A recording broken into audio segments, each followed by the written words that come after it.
So, ganito po ang palatandaan mga kabakyard pag once may laman po ang itlog na nilimliman ng ating alagang manok. So, mayroon po siyang mga ugat.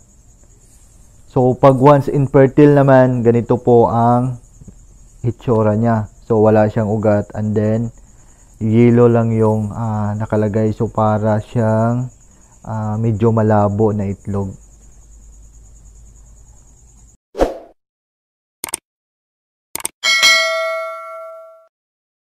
Hi mga kabakyard, welcome back again sa aking YouTube channel. So panibagong araw mga kabakyard, panibagong topic na naman na ibabahagi ko sa inyo. So ang topic natin for today is paano ba malaman na fertile at infertile ang itlog ng ating manok na naglilimlim. So bago tayo mag-start sa topic natin mga kabakyard, gusto ko lang pasalamatan ng mga nag-subscribe, nanood at ang patuloy na sumusuporta sa aking munting channel. So maraming salamat po sa inyo. At kung hindi dahil sa inyo is hindi tayo umabot ng 1K subscribers. So maraming salamat sa mga patuloy na sumuporta at nanood sa akin. At sa hindi pa nakasubscribe, please subscribe para lagi kayong updated sa mga ilalabas kong videos patungkol sa aking mga alagang manok at mga ibon sa bahay.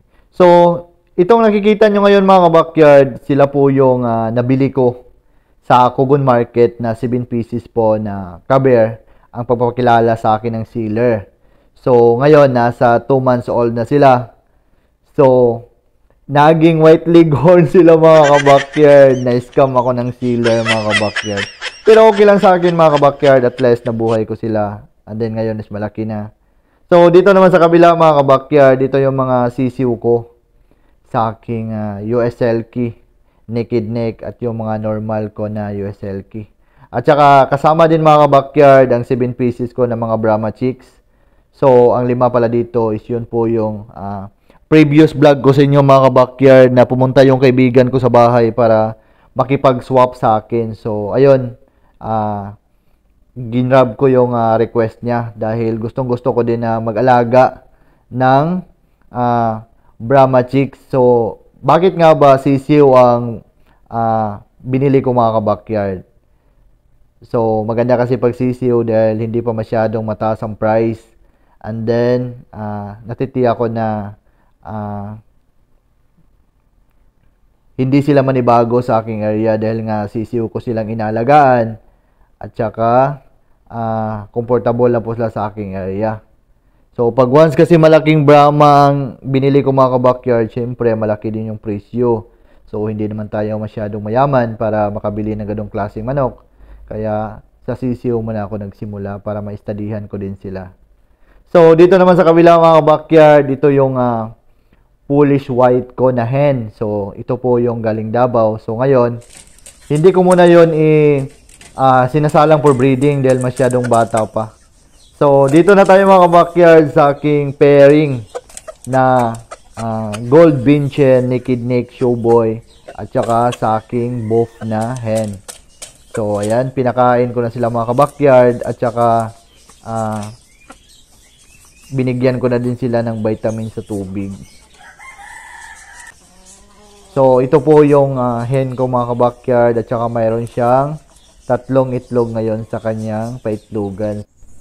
So, ngayon mga kabakyard, mag-check na tayo sa aking silver Binchin hen na naglilimlim. So, tingnan natin kung ilan ba yung napoproduce niyang fertile eggs sa atin.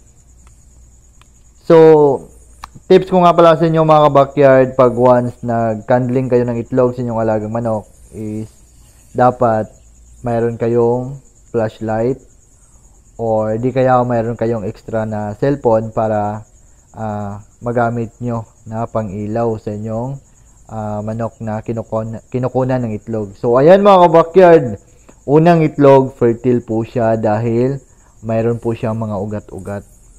So, yun po yung palatandaan mga kabakyard sa fertile eggs. So, ito naman ang palatandaan mga kabakyard sa infertile eggs ng ating mga alagang manok na naglilimlim. So, para po siyang dilaw lang, wala siyang ugat, and then wala din siyang makikitang markings ng mga dugo-dugo sa loob ng itlog.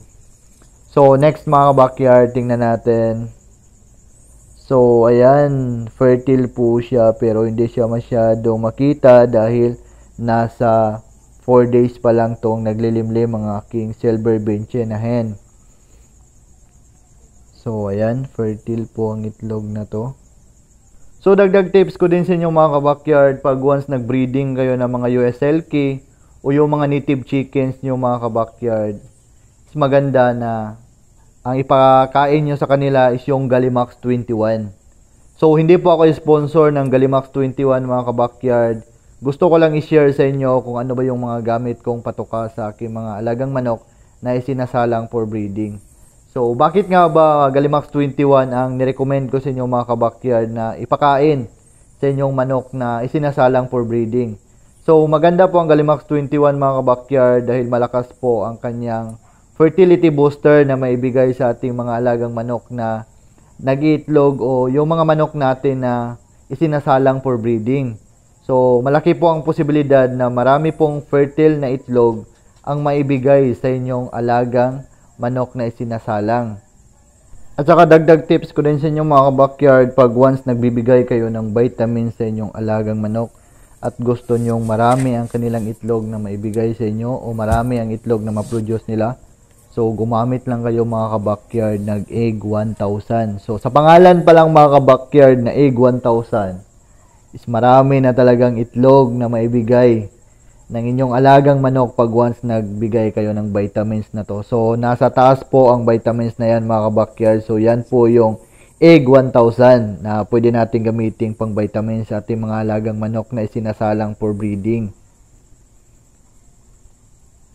So, ang paggamit po ng Egg 1000 mga ka-backyard, isang 1.5 na bottle lang po ng Coke at saka lagyan nyo ng tubig. So, huwag nyo masyadong punuin mga ka-backyard para maalog-alog nyo pa at ma-mix nyo ng maayos ang powder na Egg 1000.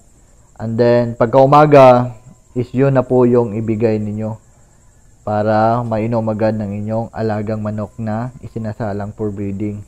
So, pag once nagbibigay pala kayo ng vitamins na to sa inyong mga alagang manok mga ka-backyard, is dapat nasa 4 to 5 hours lang po ang itatagal ng vitamins na to sa patubigan ng inyong alagang manok. Dapat pag umabot na po siya ng 5 hours is magpalit na kayo ng plain water dahil madali pong mapanis ang vitamins na to. Para makaiwas din tayo sa sakit ng ating mga alagang manok. So much better na pag once umabot na ng 5 hours is dapat palitan na natin ng plain water. So ayan mga ka-backyard, tapos na tayo nag-candling sa aking manok na naglimlim. So mayroon tayong 8 pieces na fertile eggs at saka mayroon tayong 3 infertile.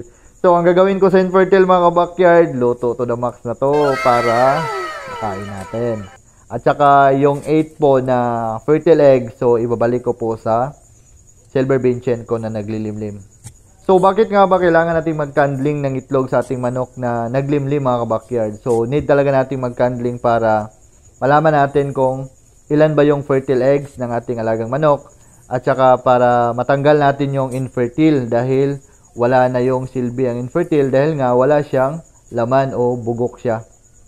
So much better na ang ilagay natin sa ating manok na naglimlim is yung fertile eggs para yun yung mapukusan niya sa paglilimlim ng ating breeder. So dito na magtatapos ang vlog ko mga backyard. Maraming salamat po sa panonood. Don't forget to like, share, and subscribe para lagi kayong updated sa mga kaganapan, tips and ideas dito sa aking munting backyard. So, God bless po sa ating lahat mga ka-backyard. Happy breeding po.